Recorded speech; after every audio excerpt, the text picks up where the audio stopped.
মৌমাখিয়ে নিজৰ প্ৰাকৃতি প্ৰতি ছেকেণ্ডত কেইবাৰ লৰাই আপুনি জানেনে? মৌমাখিয়ে তাৰ জীৱনত কিমানখিনি মধু তৈয়াৰ কৰে এই বিষয়ে আপুনি জ্ঞাতনে?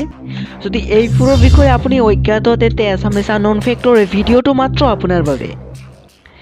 বন্ধুসকল, আমি মৌমাখি দেখিলে সচৰাচৰ দৌৰি পলাওঁ, কিয়নো যাতে ইহঁতে আমাক কোনো ধৰণৰ ক্ষতি কৰিব নোৱাৰে। মৌমাখি সম্পৰ্কে এনেকুৱা কিছুমান তথ্য আছে যিবোৰ নেকি আমি সচৰাচৰ নাজানো, কিন্তু সেইবোৰ আমাৰ জনা খুবেই প্ৰয়োজন। মৌমাখি পৰিশ্ৰমী প্ৰাণীৰ তালিকাত এটি প্ৰজাতি মৌমাখি যা মানৱ জীৱনৰ বাবে কিমান প্ৰয়োজন সেয়া আমি নাজানো। গোটেই পৃষ্ঠত 20,000তকৈ অধিক প্ৰজাতিৰ মৌমাখি দেখিবলৈ পোৱা যায়, যাৰ মাজত 4 প্ৰজাতিৰ মৌমাখিয়ে মধু তৈয়াৰ কৰিব পাৰে। এটা মৌচাকত 60,000 পৰা 70,000 স্ত্ৰী মৌমাখি থাকে। কিছু পুৰুষ মৌমাখিৰ সৈতে এটি ৰাণী মৌমাখি বসবাস কৰা দেখা যায়। মৌচাক মোম দি তৈয়াৰ কৰা হয়, যিবোৰ নেকি ইহঁতৰ পেটৰ গ্ৰন্থিৰ পৰা ওলায়। মৌমাখি একমাত্ৰ প্ৰাণী যাৰ তৈয়াৰ নেকি মানৱ জাতিয়ে খায়। কেৱল স্ত্ৰী মৌমাখিয়ে মধু তৈয়াৰ কৰিব পাৰে আৰু পুৰুষ মৌমাখিয়ে ৰাণীৰ লগত থাকে আৰু বংশ বৃদ্ধি কৰাত মৌচাকত বসবাস কৰে। মৌমাখি 24 কিলোমিটাৰত প্ৰতি ঘণ্টাত উৰিব পাৰে আৰু প্ৰতি ছেকেণ্ডত ই 200 বাৰ পাখিটো লৰাব পাৰে, অৰ্থাৎ 1 মিনিটত 12,000 বাৰ।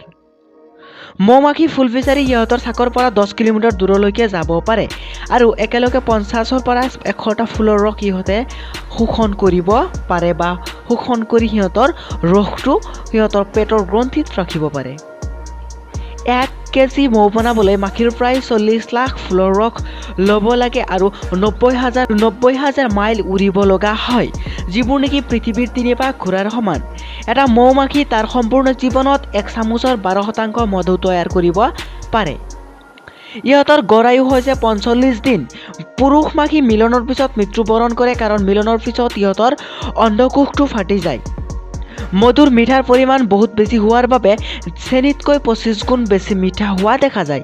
ৰাণী মৌমাখিৰ বয়স 5 বছৰ পৰ্যন্ত হয়। যদি মৌমাখিৰ মৃত্যু হয়, ফলত একেবাৰে ফল নষ্ট হৈ যাব, আনকি পৃথিৱীত ঘাঁহো জন্ম নলয়।